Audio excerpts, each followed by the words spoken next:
আরেকটা বোন থাকা নাকি খুব জরুরি, সবাই বলে, কিন্তু আমার লাগবে না। এক ভাই এক বোন তো দিব্যি আছি। তবুও একটা বোন হলো, তখন আমি ইন্টার সেকেন্ড ইয়ারে। অনেকটা এজ ডিফারেন্ট হয়ে গেল। নিজের বন্ধুবান্ধবদের সামনেও খুব লজ্জা পেতাম। আর তার চেয়ে বেশি আপত্তিকর পরিস্থিতি হতো তখন, যখন বন্ধুরা এসে টিটকারি মারত, কী রে তোর বিয়ের বয়স হয়ে গেল, এখন আবার তোর একটা বোন হলো। আর সবচেয়ে বেশি খারাপ লাগতো যখন কলেজ শেষে বাসায় ফিরে দেখতাম বাবা মাকে ওই মেয়েটাকে নিয়ে আদিক্ষেতা করতে। এই জিনিসটা আমার খুব খারাপ লাগতো, একদম ভালো লাগতো না।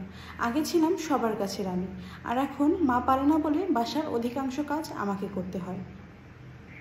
ছোট বোনের জন্মের আগে কোনো কাজ করতে দিলে, দাদিকে যদি কখনো কোনো কাজ করতে দিত, তাহলে মা বলতো, ও কী কাজ করবে মা বলেন তো, ছোট মেয়েটা আমার, ও কি এসব পারবে, ওকে কিচ্ছু করতে হবে না, সব আমি করব। আর এখন সংসারের অধিকাংশ কাজই আমাকে করতে হয়। ওই ছোট মেয়েটাকে নিয়ে সবাই অনেক বেশি আদিক্ষেতা করতো। তখন সংসারে কেউ নেই, মা বাবা আর ভাই সবাই ওকে নিয়ে খুব আদিক্ষেতা করতো। এই জিনিসটা আমার খুব গায়ে লাগতো, একদম আমি পছন্দ করতাম না। মা বাবা দাদির মুখে অনেক শুনেছি যে ছোটোবেলায় সবাই আমাকে কত আদর করতো। তখন চাচা চাচি ফুপুরা ছিল, তখন সবার চোখের মনি ছিলাম আমি। শুরুর দিকে সবাই আমাকে এত আদর করতো না। সবাই আশা করেছিল প্রথমে মায়ের একটা পুত্র সন্তান হবে। ছেলে হওয়ার আশায় সবাই অনেক আগ্রহী ছিল, কিন্তু পরবর্তীতে যখন আমি হই মেয়ে সন্তান, তখন সবাই অতটা খুশি ছিল না। কিন্তু কিছুদিন পর ধীরে ধীরে আমি সকলের চোখে মনি হয়ে উঠি। আর এখন এই ছোট মেয়েটা হওয়ার পর কোথায় চলে গেল সবার আমার প্রতি সেই ভালোবাসা? এই জিনিসটা আমার একদম ভালো লাগতো না। দিনের পর দিন চলে যায়, মাস চলে যায়, বছর চলে যায়। আমার বিয়ে হয়ে যায়। বিয়ের পর আমার 2টি ছেলে হয়। বোনের সঙ্গে বয়সের এই ব্যবধান নিয়ে শ্বশুরবাড়িতেও কম কথা শুনতে হয়নি। স্বামীও তো মাঝে মাঝে দুষ্টুমি করে বলে ফেলে, এত ছোট শালি, কবে বিয়ে শাদী হবে, কবে কি করব, কে জানে ওর বিয়ে পর্যন্ত আমি বেঁচে থাকি না মরেই যাই। এভাবেই দিন কাটতে লাগলো। কিছুদিন পর অ্যাক্সিডেন্টে মা বাবা মারা গেল। বোনের বয়স তখন 6 বছর। ওকেই এনে আমার কাছে রাখতে হলো। সে সময় ওর এই বায়না সেই বায়না, এই করে দাও সেই করে দাও, তার ফরমায়েশে দিন কাটতে লাগলো। আমি আছি আরেক যন্ত্রণায়, আমার 2 ছেলের জ্বালাই আমি বাঁচি না। এরপর আরেকটা এসে আমার ঘাড়ে জুটলো আমাকে জ্বালানোর জন্য। এভাবেই দিন যেতে লাগলো। আস্তে আস্তে ইরা বড় হতে লাগলো। এরপর ও আমার সমস্ত কাজে সাহায্য করে দিত। তখন আস্তে আস্তে বুঝতে শুরু করলাম যে আসলে মেয়েদের জীবনে একজন বোনের গুরুত্ব কতটা। ভাই ভাইয়ের মতো ডাক্তারি পড়ে, বাড়িতেও বোনকে দেখার মতো কেউ ছিল না। তাই মা বাবার মৃত্যুর পর সমস্ত দায়িত্ব এসে পড়লো আমার ঘাড়ে। ধীরে ধীরে বোন বড় হওয়ার পর আমার সমস্ত কাজে সাহায্য করতে লাগলো। এমনভাবেই চলে গেল কয়েকটি বছর। আজ ইরার বিয়ে। বিয়েতে এসে সবাই বলতে লাগলো, তুমি ইরার বোন? দূর, আমি তো ভেবেছিলাম মা। বয়সের খুব ব্যবধান, কিন্তু আজ কারো কথায় মন খারাপ হয়নি, আজ কারো কথায় কষ্ট পাইনি, বরং খুশি হয়েছি। বিয়ের কিছুদিন পর ইরার মেয়ে সন্তান হলো, তার কিছুদিন পর তার আরেকটা ছেলে সন্তান হলো। এখন 2 বোনের অনেক মিল। এখন নিজের মনেই হয় না যে নিজেদের মধ্যে বয়সের ব্যবধান এতটা।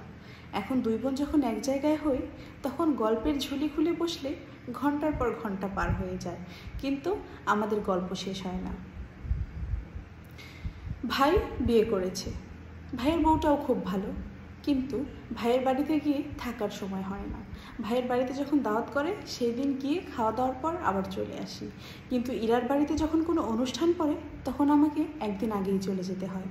আমার ওপর রান্নার সমস্ত দায় দায়িত্ব দিয়ে ইরা অন্য কাজ করতে থাকে। আবার আমার বাসায়ও যখন কোনো অনুষ্ঠান হয়, কোনো কাজ পড়ে, ইরাও একদিন আগে চলে আসে। আমার ছেলেরা অবশ্য খালাকে পেলে খুব খুশি। এভাবেই চলে গেল কয়েকটা বছর। বয়স বেড়ে গেল, ছেলেদেরকেও বিয়ে করালাম।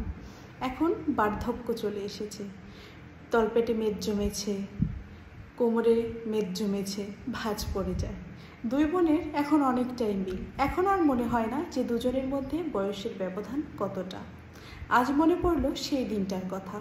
ইরার যখন প্রথম পিরিয়ড হয়, তখন তো আর আমাদের মা নেই যে ওকে সব কিছু বোঝাবে। ও খুব কান্না করছিল, ওকে আমি বুকে চাপটে ধরে সব কিছু খুব সুন্দরভাবে বুঝিয়ে দিয়েছিলাম। সেই দিনটার কথা আজও মনে পড়ে। সেই দিনই ওর প্রতি আমার প্রথম সবচেয়ে বেশি সর্বোচ্চ ভালোবাসা প্রকাশ পায়। আর সেই দিনের পর থেকেই আস্তে আস্তে ওর ওপর থেকে আমার সমস্ত অভিযোগগুলো দূর হয়ে যেতে থাকে। নিজের অজান্তেই নিজের বোনকে কতটা আপন করে নিয়েছিলাম তার এখন নিজেই জানি না। তবে এখন বুঝতে পারি যে জীবনে একটা বোন থাকা কতটা ইম্পর্টেন্ট। একদিন বিকেলে আমি আর ইরা দুজনে পাশাপাশি বসে পানের বাটা নিয়ে বসলাম। ইরার জানালা দিয়ে ওর নীল ফুলের উপর সূর্যের আলোক রশ্মি পড়ছে, আর দুই বোন বসে গল্প করছি।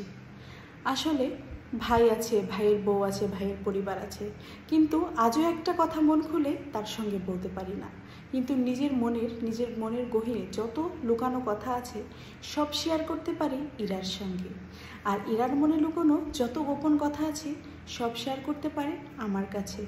মেয়েদের জীবনে একটা বোন যে কতটা ইম্পর্টেন্ট তা শুধুমাত্র একটা মেয়েই জানে, আর বোনের পর তার নিজের মেয়ে। মেয়ে ছাড়া কখনো ছেলের বউ বা অন্য কারোর কাছে মনের একটা কথা প্রকাশ করা যায় না। জীবনে সত্যি বোনের যে কতটা গুরুত্ব এই বয়সে এসে আজ বুঝতে পারলাম। আজ মনে পড়ে সেই সকল দিনের কথা যখন আমি ইরাকে দুই চক্ষেও সহ্য করতে পারতাম না। ওকে যে আমি সহ্য করতে পারতাম না এটা আমার পরিবারের সবাই বুঝতো, কিন্তু আমি ছিলাম খুব কর্কশ মেজাজের অধিকারী। এই কারণে আমাকে কেউ কিচ্ছু বলতো না। কিন্তু আজ বুঝি জীবনে বোনের গুরুত্ব কতটা। এই গল্পটায় একটা শিক্ষণীয় দিক আছে, সেটা হলো কখনো নিজের ছোট ভাই বোনকে হিংসা করা উচিত নয়। কারণ মানুষের জীবনে প্রত্যেকটা মানুষের সমান কন্ট্রিবিউশন থাকে, তাই এই ধরনের ভুল কেউ কখনো করবেন না। আর গল্পটি যদি ভালো লেগে থাকে তাহলে অবশ্যই লাইক, কমেন্ট অ্যান্ড শেয়ার করবেন এবং চ্যানেল সাবস্ক্রাইব করে পেজ ফলো করে পাশে থাকবেন।